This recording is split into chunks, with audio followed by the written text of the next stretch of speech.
ओम शांति। आज प्यारे मीठे बाबा की मुरली सार की डेट है 25 फरवरी 2022।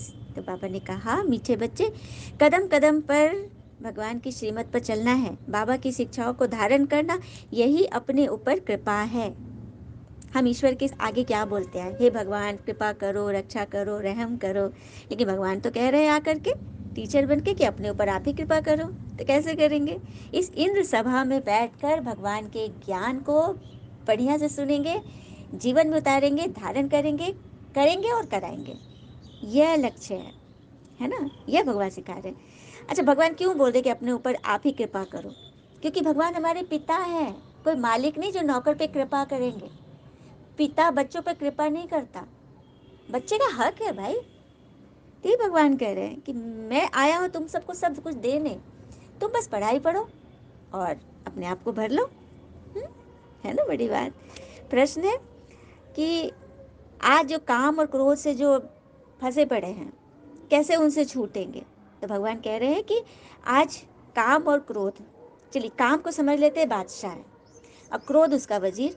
जब बादशाह और वजीर दोनों ही विकारी होंगे तो उस राज्य का क्या होगा? उसी तरह से हमारे अंदर, हाँ, ये 5 विकार जो है, काम क्रोध लोभ मोह अहंकार ईर्ष्या, इसमें काम और क्रोध दोनों यदि साथ होंगे तो फिर क्या होगा? है ना? तो इसीलिए ये दोनों आतताई जहाँ मिलेंगे तो वहाँ मैपन आना, अपने आगे किसी को नहीं समझना। ये गीता में भी कहे हैं ना कि हे अर्जुन, काम क्रोध महाशत्रु है। तो इस पर रहने वाले अपने बच्चे अपने तकदीर को लकीर लगाते हैं।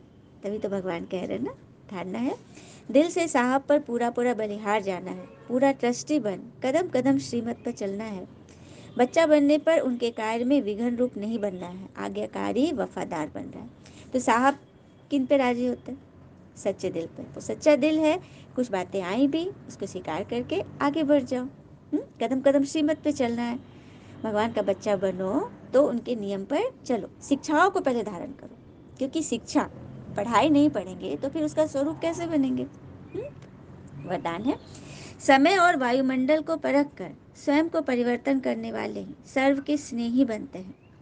तो समय और वायुमंडल को परख कर, तो कैसे समझेंगे कौन सा भी समय है, अभी क्या वायुमंडल चल रहा है, उसको कैसे परखेंगे?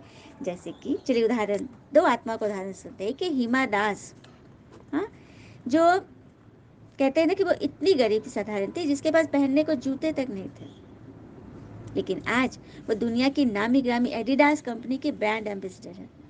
क्योंकि वो इतनी जिद्दी थी कि 1000 बार हारने पर भी उसने हिम्मत नहीं छोड़ी और लोग उसे पागल भी कहते थे। तो किसी की परवाह किए बगैर हम भीड़ से अलग नहीं बन सकते। यदि आपको जीवन में, संसार में कुछ अच्छा करना है तो उसके लिए लगन चाहिए। एक दूसरा उदाहरण है अरुणिमा सिन्हा। वो वॉलीबॉल प्लेयर थी, लेकिन किसी घटना में उसके पैर पैर काटे गए, नकली पैर से, लेकिन फिर भी उसने हिम्मत नहीं हारी। जिस काम को दोनों पैर वाले नहीं कर सकते थे, उसने हिमालय की माउंट एवरेस्ट की चोटी 8048 फीट की ऊंचाई को उसने कवर किया और दुनिया के कई पहाड़ियों पर उसने अपने जीत का पताका लहराया और उसे पद्मश्री का इनाम भी मिला, अवार्ड मिला। तो इस तरह से कहते हैं ना, जीतता वही है जो दौड़ पूरा करने के लिए नहीं बल्कि जीतने के लिए दौड़ता है।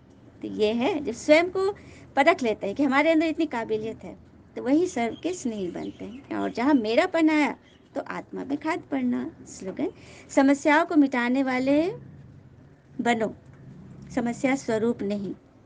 तो समस्या आई, जनरली हम क्या करते हैं, जैसे कोई भी बात आ गई तो हम उसको उसको लगातार सोचते रहते हैं। तो सोचते रहने से हम उसका स्वरूप बन जाते हैं। मन के पर्दे पर, मन बुद्धि में वही चीज़ निरंतर उसका हम चिंतन करते हैं तो वो एक चित्र बन जाता है। उसी प्रकार समस्याएं जब आती है तो हम उसको हटाने के बजाय क्यों आया, क्या आया, कैसे आया, उसमें ज़्यादा दिमाग लगाते हैं। तो उसके लिए सबसे पहले देखिए, सभी चाहते हैं कि इसका समाधान हो, क्योंकि समस्या, चिंता में, दुख में, दर्द में रहना कोई नहीं चाहता। तो उसके लिए सबसे पहले कौन सी गुण आवश्यक धारण करनी है? तो धैर्यता का। किसी भी हाल में उसका दामन नहीं छोड़ना है।